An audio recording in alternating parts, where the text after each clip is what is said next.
আমি প্রথমে মহান আল্লাহ তাআলার কাছে শুকরিয়া জানিয়ে আজকে আপনাদের সামনে বক্তব্য রাখছি। আজকে আমরা ন্যায় বিচার পেয়েছি, এটাই হলো আজকের মূল আমাদের বিষয়। এখানে আমি মেয়র হতে পারবো বা আমি মেয়র পদে শপথ গ্রহণ করব কিনা সেটা সম্পূর্ণ দলীয় বিষয়।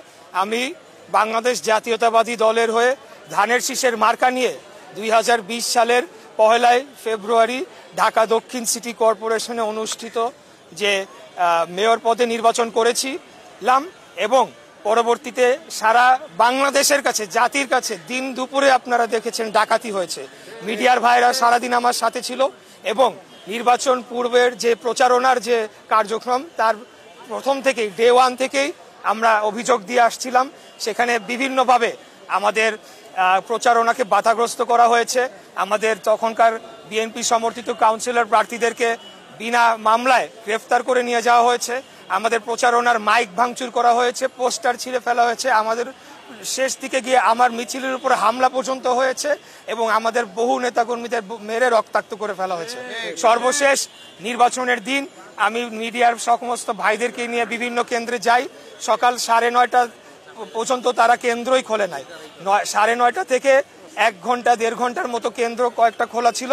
তার পরবর্তীতে সমস্ত কেন্দ্র বন্ধ করে দেওয়া হয় এবং সেখানে ব্যাপক কারচুপির মাধ্যমে ভোট জালিয়াতি করে আমার যে ভোট হয়েছিল, আমি যে সংখ্যক ভোট পেয়েছিলাম সেটির থেকে বেশি ভোট দেখানোর জন্য দিনব্যাপী তারা কারচুপি করে। তো সেই বিষয়ে আমরা তখনই মামলা করেছিলাম সমস্ত নথিপত্র প্রমাণাদি দিয়ে, যেটি ইতিমধ্যে আমাদের আইনজীবী যারা রয়েছেন তারা আপনাদের কাছে ক্লিয়ার করেছেন।